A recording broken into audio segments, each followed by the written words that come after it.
So before product design, what were you doing in Delhi University? I was having fun. I was learning computer science and web development. I realized after that this is something that I can't. And then I thought that maybe I'm a people person, so I should do HR. And that also made me realize that I don't think HR is my thing. I didn't know what I wanted to do. Yeah, and after that, I visited Bangalore. I heard the first time the term called UI, UX. I realized this is interesting and this is something that I actually want to do. Today in my podcast is my sister, who is right now in Google, and she's a product designer there. And from a very simple Delhi University college, it's almost like hard to believe that happened and how you make it happen. It's You thought you won't be able to do anything in life. That's true. We gave up 1 year. Can you walk us through your journey from Delhi University College, pretty unknown one, to Google? Yeah, sure. There used to be a Discord group. They were playing Among Us. So I thought, yeah, maybe I can also play. In that group, one of the designers who were already working at Dunzo had put a message that I'm looking for an intern. Not he, that Dunzo is looking for an intern if you know anybody. And I immediately pinged him that, hey, so that's what I say that you need to be in the right room and know the right people. So I would say like some luck is also involved. Like I wouldn't know that there would be opening. I was just there to play a game. Not the first time that I applied to Boogie. It was my third time. Oh wow. So in the very beginning, in the product design, if somebody wants to learn it, what should they really be focusing on? I think the first step is definitely to... So, thank you for coming today. And today in my podcast is my sister, who is right now in Google, and she's a product designer there.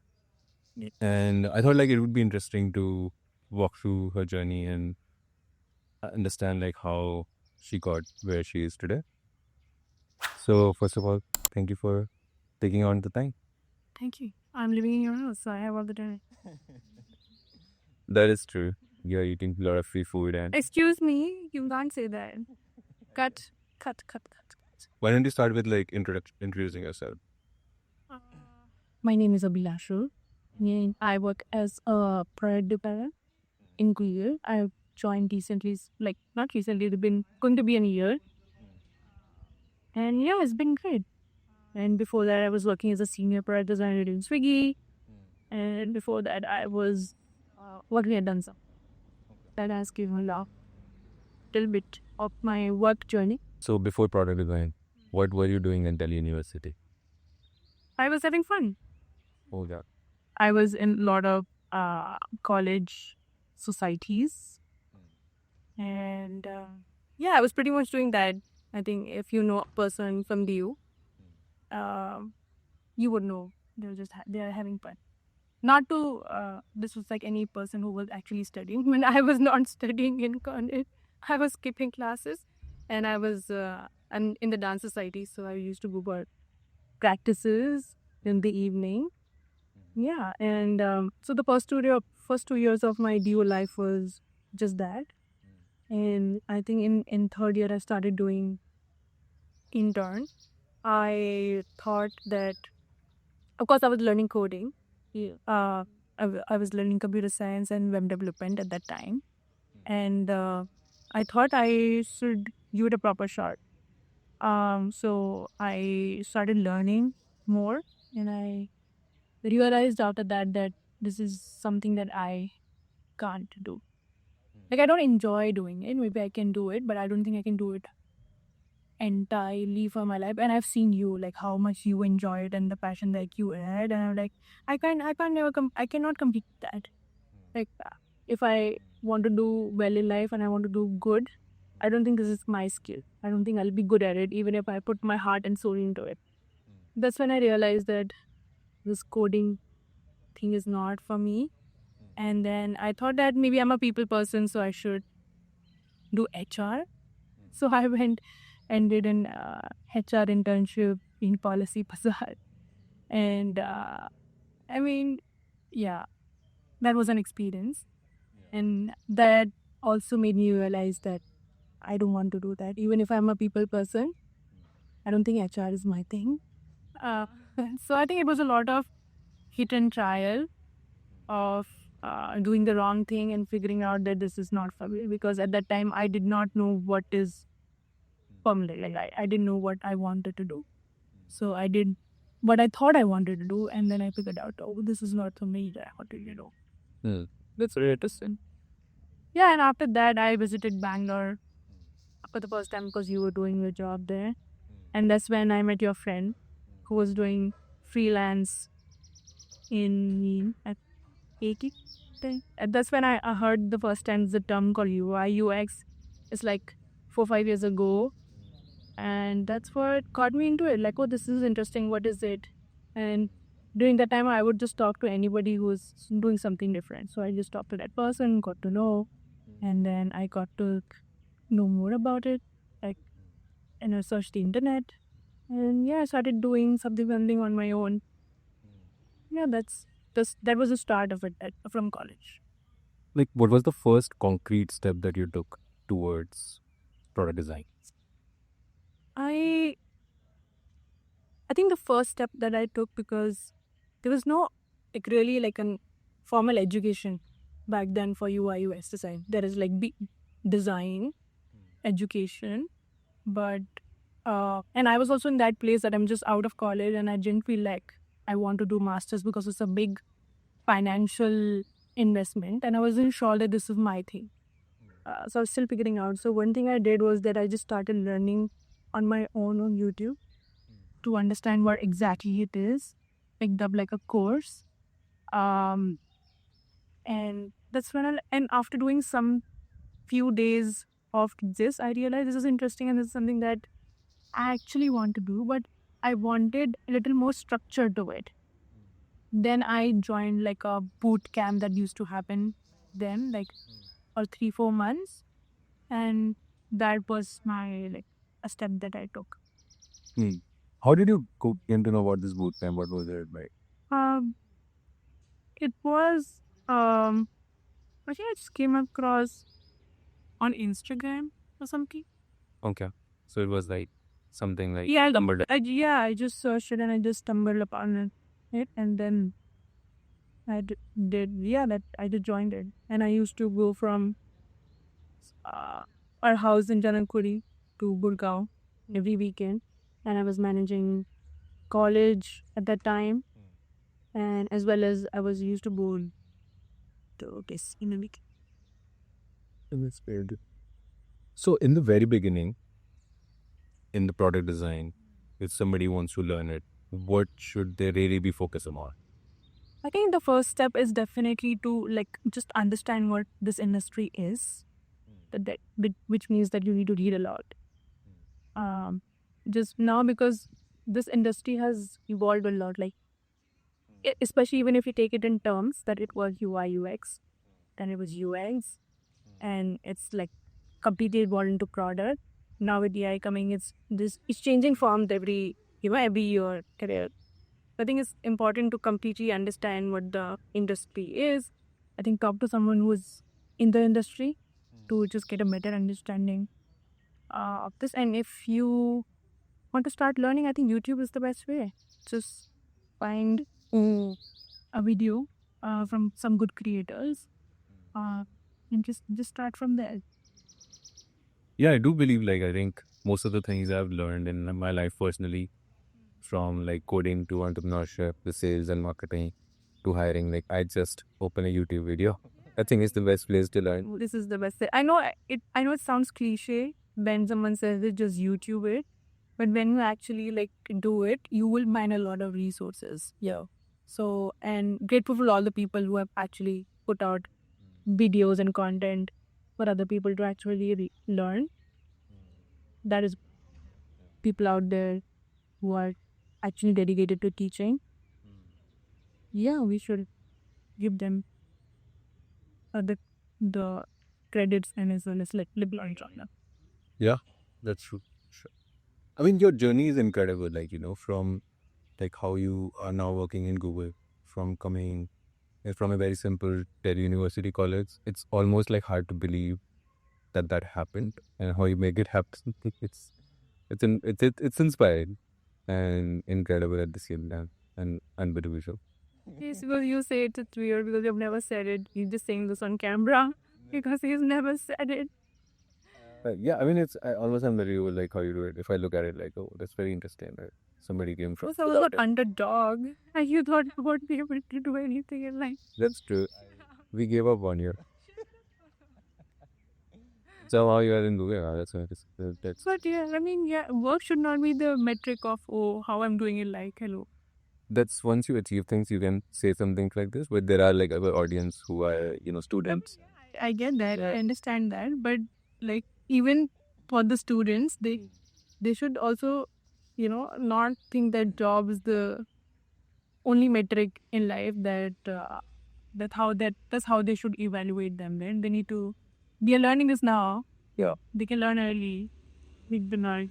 I mean, like, now it's easy to say, It is easy to say now. yeah, I know, but I wish someone had told me at that time that it's like not a do or die situation and the job doesn't completely define you. Those things are very reassuring at that time. When you actually think it's a do or die situation. Yeah. Like once you like in my university, the only goal I had was like to get a job, like or to start my own startup, like to have something working for. But now I have things working for me. It's like it's not thing that really has. So it really like depends on where you are in life and where you're coming from, right?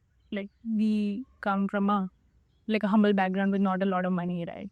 So at that point, all of our focus was to just get a job and make a living and just get out of the situations we were in and grow financially. So it did make sense that we were chasing that and you were chasing that and you were doing internships. But now when you have reached a certain piece in life and you don't feel it anymore, then that's okay. Yeah. No, I'm chasing other things now. Chase is never ending. But yeah, at the risk of not sidetracking too much, I think coming back, how important is design theory versus learning tools like Figma when you are like starting out? I think now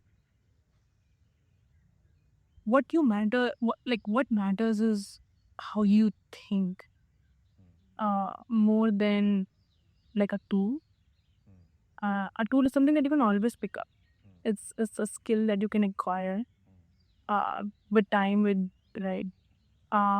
But it's very important to build that critical thinking and start differentiating between good design and bad design.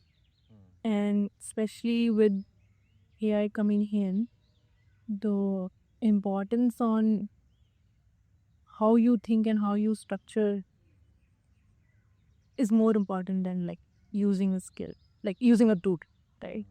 So I think for anybody who's starting out, it's very important to just focus on how you figure out a problem statement and how do you solve that problem.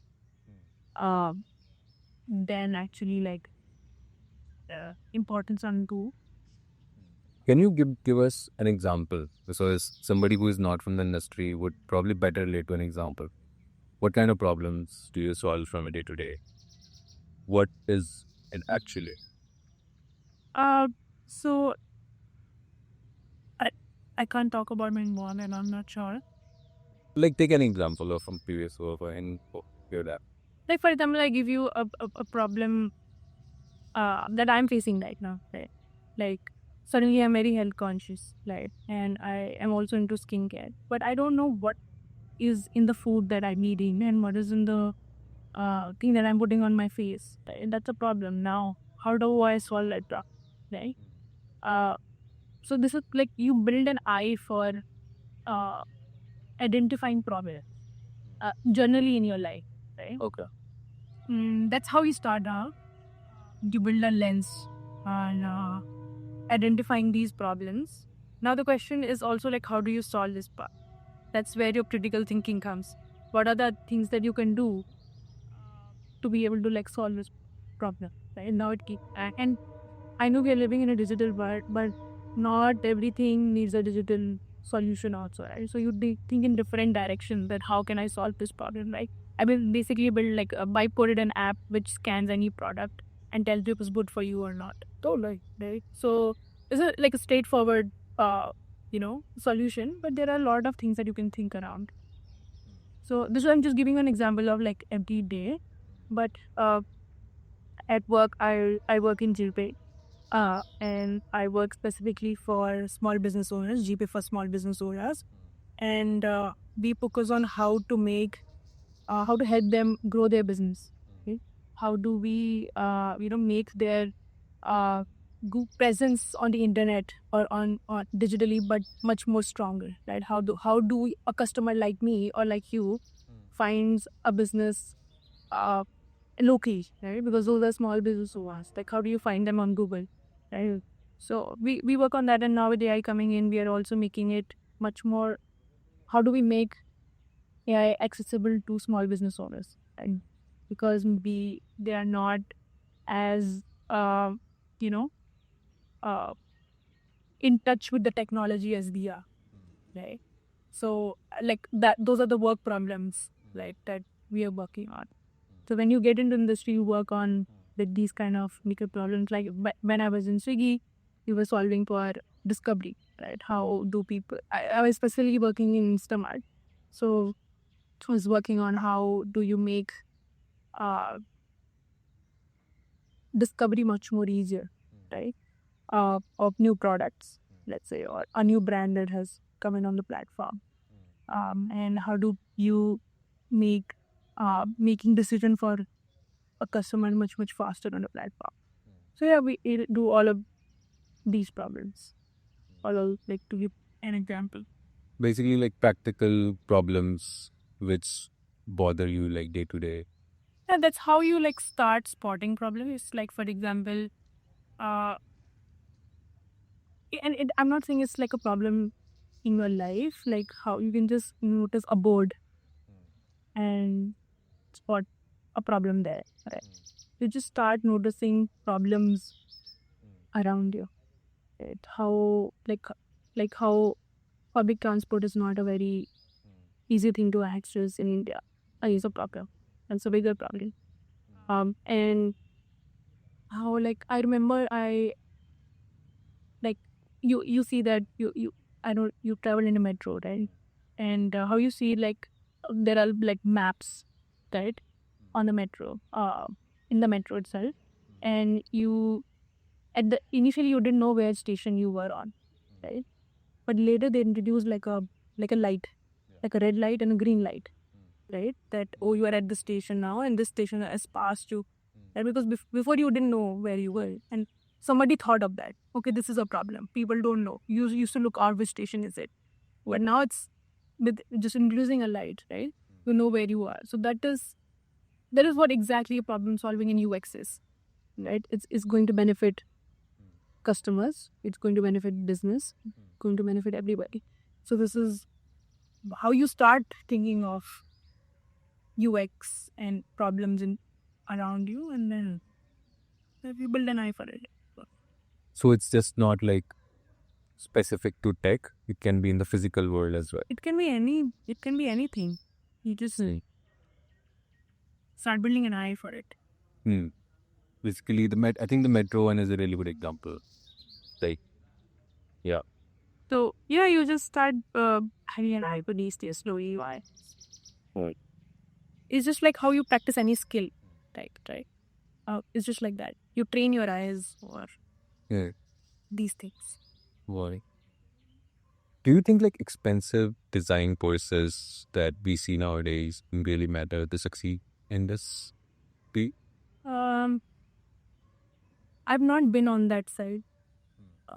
Like where I've taken like a master's degree or like a a very really expensive course, so I can't really go in that. Because I do have friends who come from design degrees, and I'm sure they also bring a different perspective. But if you ask me if it's necessary to go to a design college to be in this industry, no, I don't think so. You and now I think now more than ever, your skill matters more. Well, Even when I got in the industry, I think it was evolving at that time, where at least the people that I worked for in the companies that I worked for, they did not care for my design technique. Right? And they saw potential, or they just gave me an opportunity, right? So your skill matters more than any design degree, because even if you do a design degree, you still need to show proof of work. What happens in a design degree, it gives you a structured learning. When if you do something self-learning, it's a little chaotic. You have to figure out a lot of things, you have to talk to the right people, but college just gives you that right environment. So I think that is the bigger difference between like taking a course versus just doing things on your own. Again, I think it's necessary? No, I don't think it's necessary. okay. Yeah. I do believe like even in the age of AI, the relevance of a degree is just becoming lesser and lesser. Like there's so much accessibility to learn anything new. You can just talk to GPT today and learn like really complex subjects. Yeah. Just with a conversation. Yeah. I'm sure like a lot of students are now doing that. I think they prepare for their exams. ChatGPT and just, learn summary on, they just open Gemini and then, just generate their presentation as well. So I think, yeah, I agree. I don't think that degree learns that much. At least not. But I think it is important for some industries. I don't want to like completely make it irrelevant. I'm sure that it's important for some industries that are not as affected by AI. Right? Most of the industries are not affected by AI, but I'm sure that somewhere it matters, somewhere the degree matters. Okay.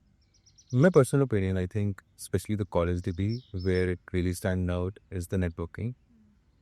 I think that's the best use case on going into a water, because you are in a peer group where you're around like smart people who just get inspired to smarter.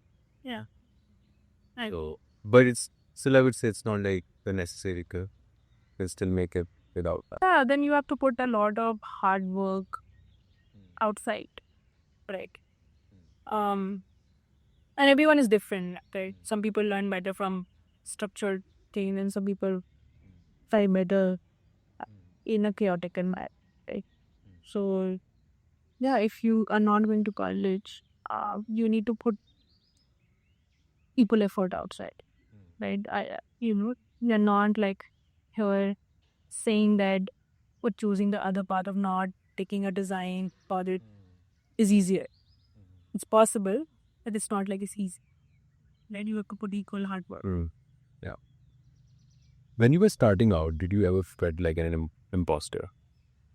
Yeah, of course. Sometimes I still be Yeah. imposter. Yeah, of course I felt it when I was starting out a lot. I would question, am I doing the right thing? Am I even a good designer? So yes, I did, but I think with time and with the right people around you, it gets better. And it's very natural to ask that question, right? Because you're just starting out, right? You don't have you haven't gauged how you are as a designer, right? You don't have a parameter, or you don't have a framework to judge yourself, right? So it's very natural to like have that imposter syndrome, but it should not consume you, which it does, uh but yeah, it should not consume you. Oh. And How do you like avoid that? How do you deal with imposter? you don't get paralyzed by it. you notice that it's there. I feel a certain way about myself. It's there, right? But you don't stop working, right? So there is why do you have imposter syndrome is the first question, right? Because you have a certain idea and certain expectations that you want to achieve in life, or there is certain expectation of yourself, and you know you're not there yet, right? So whatever is the expectation that you have of yourself and where you are right now, that gap is creating anxiety and the imposter syndrome, right? Because you want to reach there and you are here and you don't know how to reach it and you're not there yet. So if you get paralyzed and be here, you will never close the gap. So, or you just have to keep working, and just try to close that gap. And eventually that gap will, with time, with the right people and with the work that you do, will come closer and closer and you will feel much better. Yeah, which will lead into another question, like, because when you're starting out, everyone online seems ahead of you. And early days, it can be especially difficult and discouraging. So how would you advise someone who's starting out? I think this is something that has stayed with me always. That you should, and this is something someone told me once, that you should not compare your first chapter with someone's middle chapter, right? Whatever you see online and the people that you're seeing online, maybe they are way ahead in their career. They've already spent 4 or 5 years doing what they're doing, and that is the reason they are good at it, or maybe like 10 years, 12 years, right? So, and you're just at the starting of your chapter, so you should not compare your where you are versus because maybe they started long back and whatever what they had put in. I think that's at least that's how I dealt with it. But I also see that whatever you see online is also a sort of inspiration, right? If I see something cool, I'm inspired by it. Like, oh, this is really cool. Like, and it also gives me ideas for my projects or something that I can do. Most of my learning, because apart from YouTube, is from seeing people's work. I have read thousands of case studies of other people, how they solve a particular problem. It gives me ideas. It makes me, oh, this what a brilliant thing to do, right? I couldn't think of it at that time, right? So it just gives you ideas, and so you should not be afraid of what is out on the internet. You should embrace it, and you should see what you can learn from it. I know it might sound very cliche that you should learn, because I think that's what everyone says, but it is important to read other people's work. It is very important to see what other people are doing and just see what you can take away from it. Right. Yeah. I still today have some of the great case studies and work I've read with me, and I go back sometime and read it. It just inspires me. Explain this stuff. And some things just stays with you. Yeah, whatever you see a good work, it stays with you for a long time. Yeah. And design is a creative field, right? So when you were starting out, you thought like you were a creative person? Actually, don't think I'm a creative. because I think in school everyone tells you that a creative person is someone who can draw and write and do art and craft and this and that. Like, I was never good at that, and I'm still not. I want to do all of those things, but I'm not great at it, right? So I think my definition is somewhere defined by my school teachers. So I don't think I am creative. So yeah, it really depends on what is your definition of creative. And I feel creativity is something that I also see it as a skill. I know some people are natural at it, right? Some people are genuinely natural. I know people who just are natural. I'm like, how do you do it? How? Right? But I think this is something that you can learn also. You can learn. Creativity is something that you can build a muscle for it. It's like a muscle, right? You can definitely build it. Like if I do 1,000 paintings, I'm sure I'll get good at it at some point, right? And I'll start coming up with better ideas. I'll start coming up with better landscape things to do, right? And in UX, right, there are different parts. If you say creative, there are different parts to it, right? There is, of course, visuals, what you see, right? And there is product thinking. How do you come up? How do you tackle different problems? How do you come up with solution? Then there is collaboration. Then there is storytelling, right?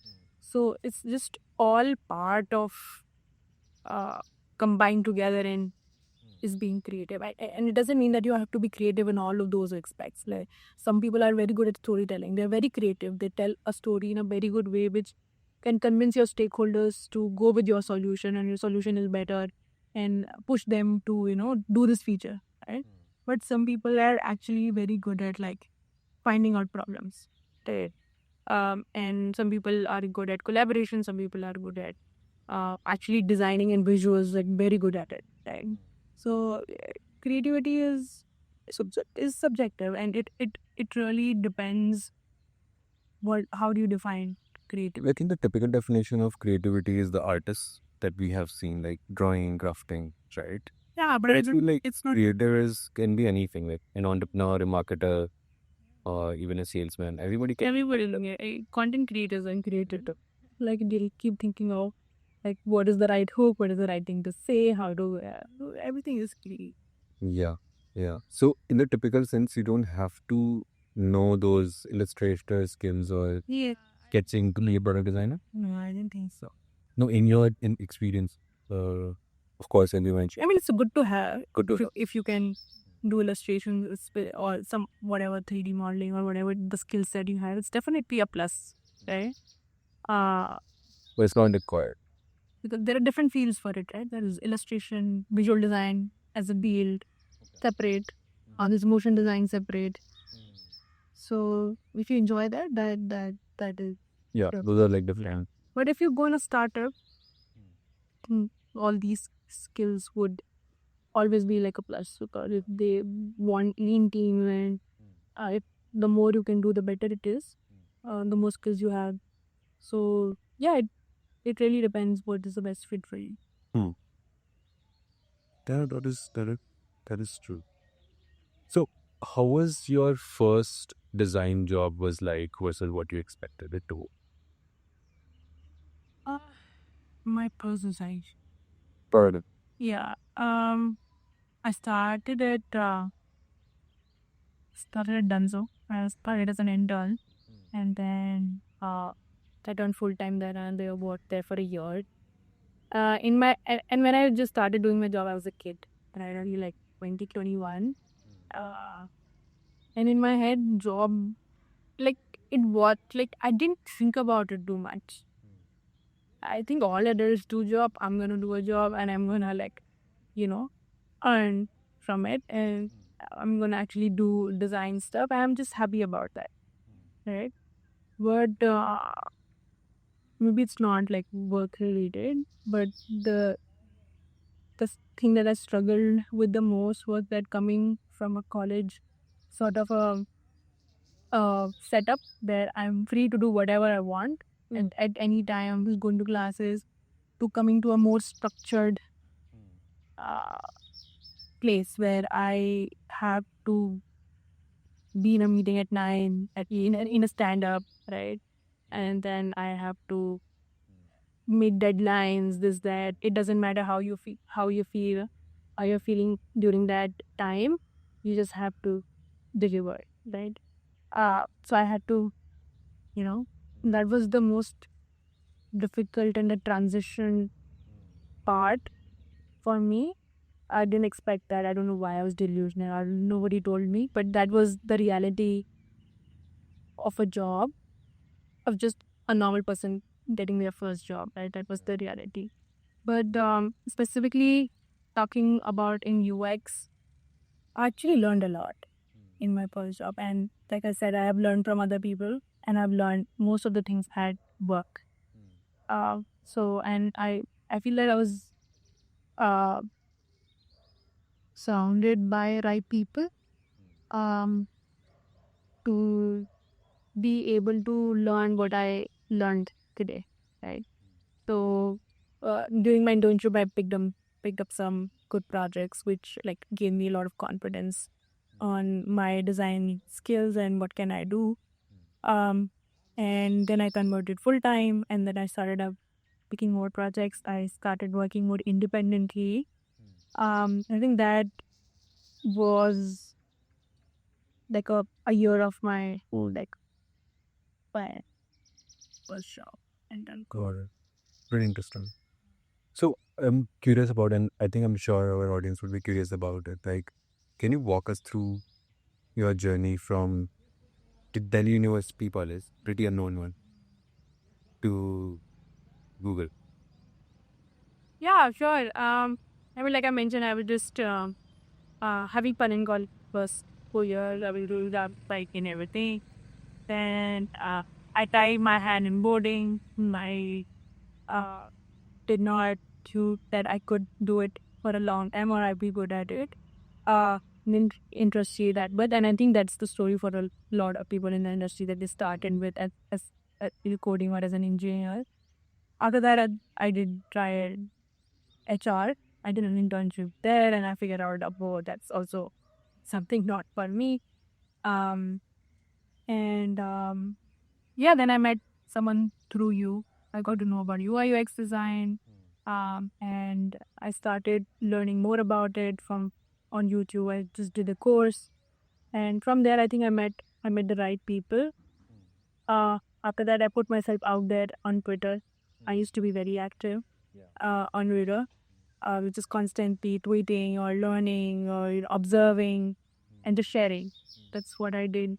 And I had to do a little bit of unlearning also, whatever I learned through like a course or something.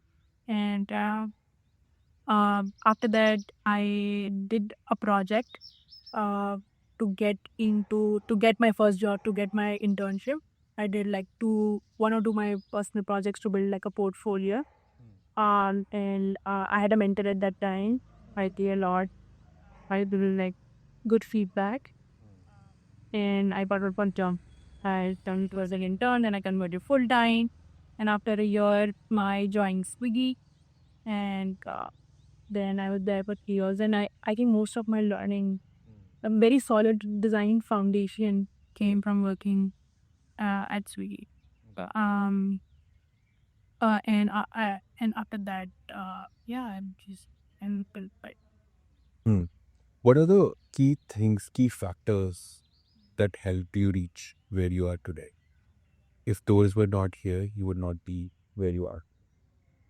I think the right people and being in the right room and learning from the right people. I think, and of course, working hard. You have to work hard. There's no shortcut for that. But I think right people, yeah, because I think I was fortunate enough to have the right people who wanted to mentor. Mentorship is important. Mentorship is important. You need to find that one person who wants to mentor you, right? And I'm not saying that's the only way. That's how I learned, right? With my managers at Sugi or with my colleagues, right? You learn from people a lot. You can learn a lot from people if you just sit with them, have a conversation, just observe their Figma files, how do they work, just observe how they collaborate, just observe, how someone is doing storytelling. You can learn a lot. And then what you observe and what you learn, you just put it into your work. And one thing that has really helped me, it works for me in both ways. It works for me both in good and bad. Good in a way that I'm very self-critical, right? So it is good and says that way that I can very, spot a lot of my shortcomings very quickly. Like, okay, this is not right, this is not right, that is not right. Right. And then I go to people and show them my work. Right. That, oh, this is what I've done. Give me brutal feedback and I'm okay. And of course, I do it with safe people and, people I feel safe with. Not like anybody on the internet. I have, I can't just put it publicly. And yeah, some people do that. It's great for them. But I have like a safe circle where I can just put my work and be like, yeah, give me feedback, right? So I do that. And so the skill that is important is awareness. Being open to feedbacks. When other people tell you that you can do better, just hear them out and you can do better. Instead of like defending yourself. It might feel bad, but you also know the reality that, oh, maybe you're not there yet. And if it's coming from a person that you look up to, yeah, you should definitely like listen to them. So yeah, you need to be open. You need to be open to feedback. And you need to learn come under the area. And you need to put in the hard work. Yeah. How did you land the internship? That's actually a very interesting story. Like I said, I was very active in Punjab, and there used to be a Discord group that we were a part of. We were like 5 people, and I was just a random person because they were playing Among Us. I thought, yeah, maybe I can also play. And in that group, one of the designers who were already working at Dunzo had put a message that I'm looking for an intern. Like not he, that Dunzo is looking for an intern if you know anybody. And I immediately pinged him that, hey, I'm there, I'm available, I had my portfolio ready and I just sent it. So that's what I say that you need to be in the right room and know the right people. I didn't do it actively, that I was actively, looking out or trying to be in every room, all of that. But yeah, I think it just happened. So I would say like some luck is also involved. Like I wouldn't know that there would be opening. I was just there to play a game. Like Among Us, or maybe get to know a few people in the industry or make some friends. Right? And yeah, and that's how it happened. And my second job, this is Swiggy, I got it through the same circle. Oh, wow. So that community is important. Yeah, community and the people are important. Right? That's true. Because that's how you build, like, from a community you start to have like a very safe small circle where who actually become your friends in life and the person that you can go to get any opinion in life about design and your career. Because it's not like if you get into Google or any company that you dream of, things become easier. It doesn't. You need a group of people around you who you can trust, and just have a conversation and maybe rant about things in life. Community is important, and I think knowing that being on social media, just being out there, right? Out there, being part of community, knowing people from the companies. Yeah, I mean, it's debatable out there because if someone asks me, am I out there? I'm in the middle. I'm not completely out there, but I'm out there. Right? I maybe don't feel fully comfortable in putting myself completely out there, but there are people who are completely out there, who put all of their work out, who talk, who teach. Right? Maybe I feel that I'm not at that place in life where I want to do that or I can do that. But yeah, if you're someone who can do that, you can put yourself somewhere new. Go ahead. But if you are someone who believe in making, a small group of friends, then that is also okay, right? So, but yeah, you need to have some support system. You need to have some connections. Yeah. Yeah. How do someone he's already working in a company like GD, Penzo, can reach to a company like Google? What do they need to do? Good work. Hmm. Good work is important. What does good work? Good work is something that the most relevant to the industry that you work. And good work is also something that you can show and be proud of, right? Yeah. So, and good work is something that creates impact. Good work is something that makes someone feel something. So there's a lot of definition of good work, but these are some important fields that you also you're proud of doing it, like relevant. And third, that it has actually created an impact, right? Both on business or in user's life. So these are, I think, the parameter of good work. So whatever work you do, it is important to have that in your portfolio to be able to go to the next place. And it's also important to understand whatever is the next place that you're going to, what they do, what do they value, right? Do your research about the next company that you want to work, what kind of work they prefer, or the team that you want to join your lab. So you want to join YouTube or GTA. Just learn about their work, learn how they, what do they value in a design, right? And try to see somehow in your current job you can, mold it, your work in a certain way. And of course, if you're working in a different industries, it's very difficult. But maybe you can have those expect of good designers, a good design in you to be able to. Because I also jumped industries, right? Like from a quick com to payment, it's different, right? Good. Some fundamental of designs when who you are as a designer stays the same even whatever your industry you work in. So yeah, just good work is a what to do. What do you think to the DDA? Good. What can you give us like a high level overview of how was the interview process like in the? Oh, sure. I think specifically for design, yeah. Yeah. So I think it has like few rounds, like 4-5 rounds, and basically like they're about your work. You have to talk about your work. There's a portfolio round, and you can showcase the work that you have done. And they ask questions about your work and just try to get to know you as a designer and what are your principles and philosophies. And then there are a couple of more rounds after your work to just understand, how you collaborate, how do you work with different stakeholders to research, PMs, and there's also whiteboarding round where they give you a problem on the spot and you just have to come up with a solution. So these are like the couple of 4-5 rounds that you'll have to go through before you get like a final yes or no. It's pretty impossible.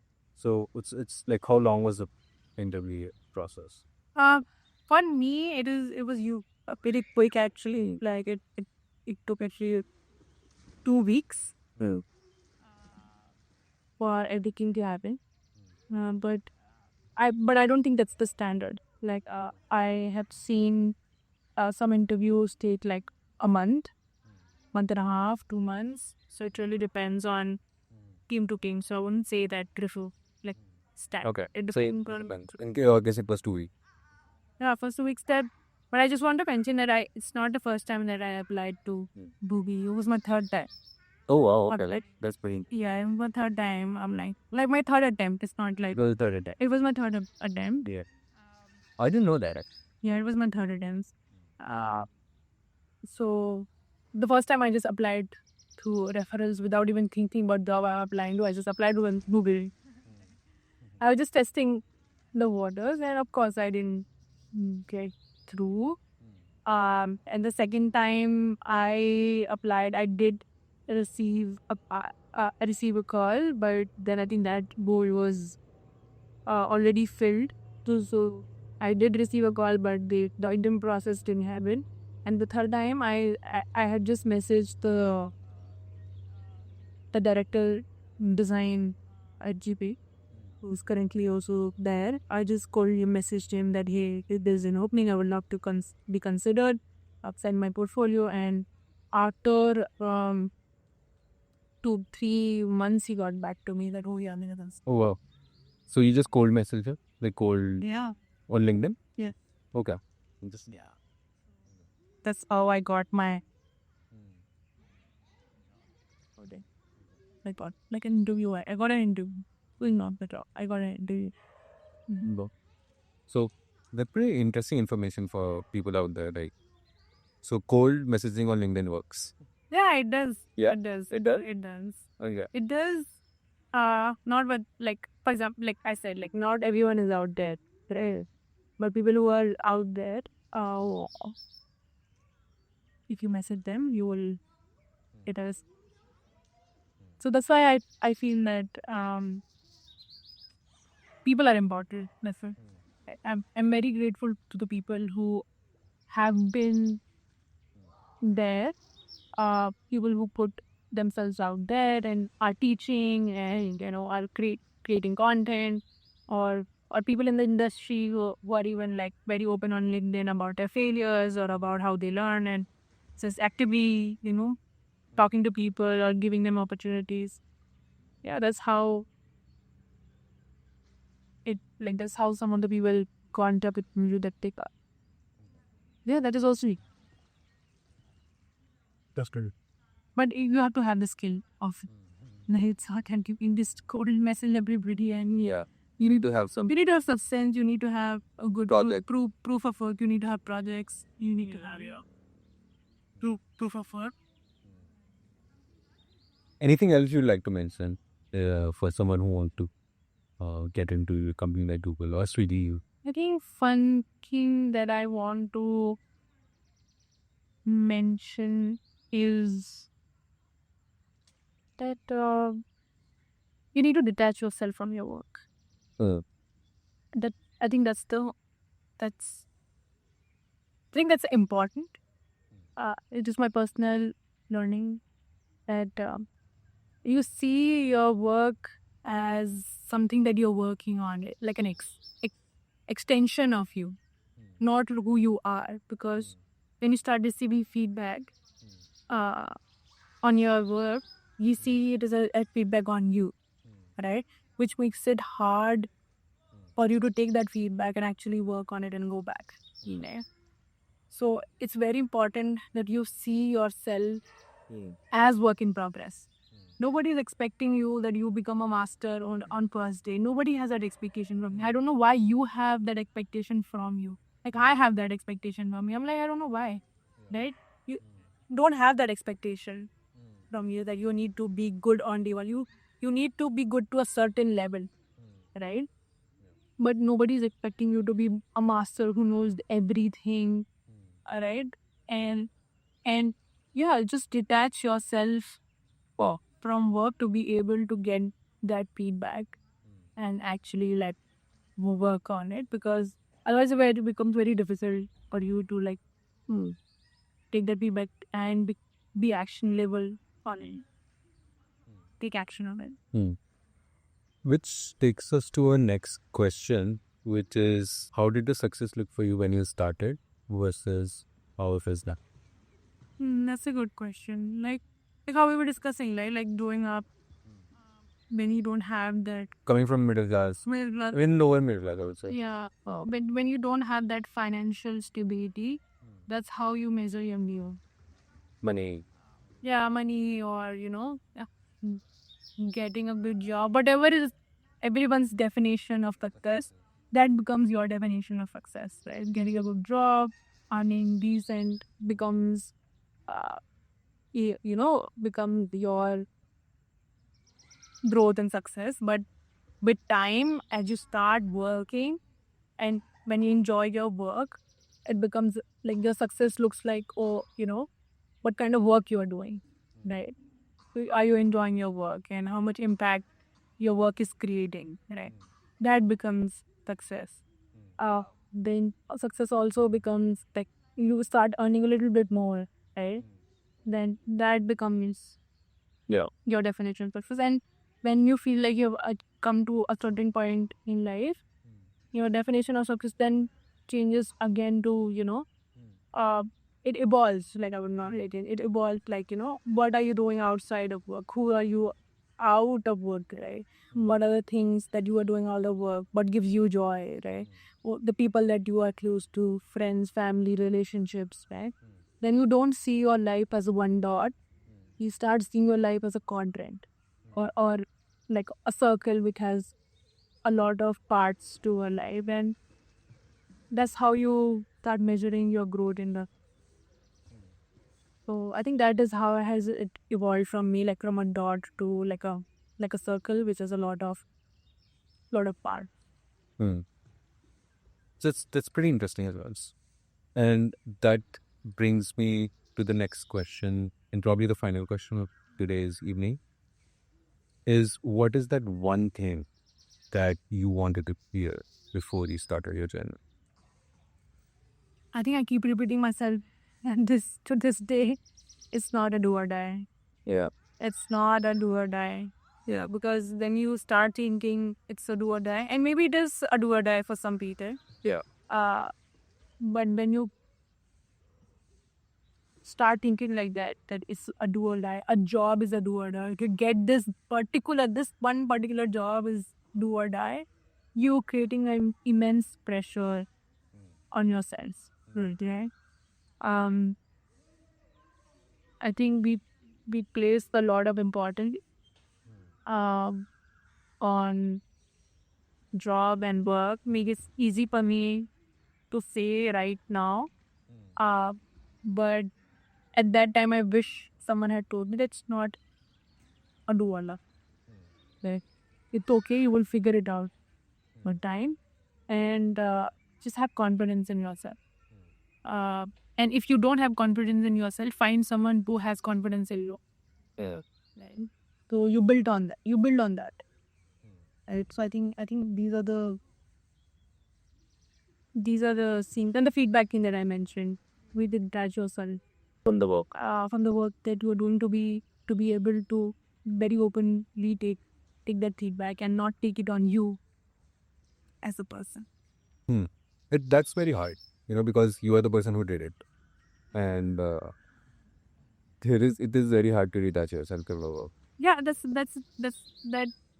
is exactly what I'm saying. That you have created an image of yourself in your head, right? That you have to be this perfect person, right? If you accept that you are work in progress, and you accept that there are definitely some gaps in my learning, and I'm not the best, you will eventually, your ego will go down, and you will be more open to. You just have to keep an open mind, and you just have to believe that I can learn from anybody. I can learn from people who are out there, and I want to learn. So that will eventually,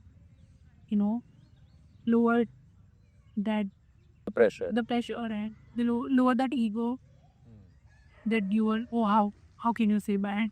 Yeah. How can you criticize over bad? Yeah, or maybe you genuinely think in your head Yeah. it is good that when someone comes with experience, and someone is giving you a like directional and good feedback, uh okay, people listen. And I'm not saying that listen to everybody, listen to people who you value, maybe. And also there's always a way to give feedback, right? That's what I've learned. There's a way to give feedback. So if someone is outright saying your work is bad, it's not, you're not the problem. The other person is the problem.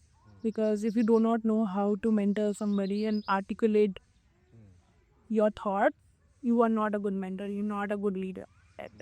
So you don't have to listen to those people who are like cannot articulate their design feedback. You listen to people who can articulate your feedback, give you a direction how to solve this problem, and not just say this is bad and move on. Right?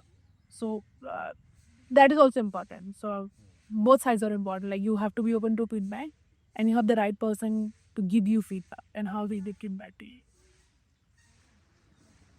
That's actually good business. With that, we'll end. And thank you for joining us. Thank you for joining. Bye-bye. I don't know if I said all the right things, but take care. Yes, they think very well.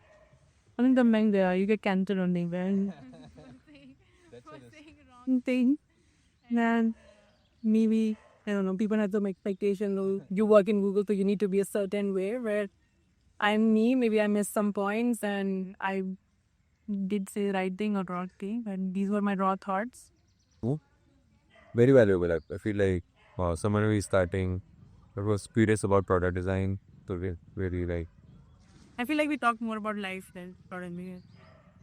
life come first, then product design. But I think maybe you talk quite a bit about product design. If you have any questions, can leave in comments, and otherwise will be able to answer that if you have some specific doubts. So Feel free to reach out to me on Twitter or social media. Yeah. He's happy to help with any. if you need referrals, guys, you know where to reach out now. All right, guys. Thanks and bye bye.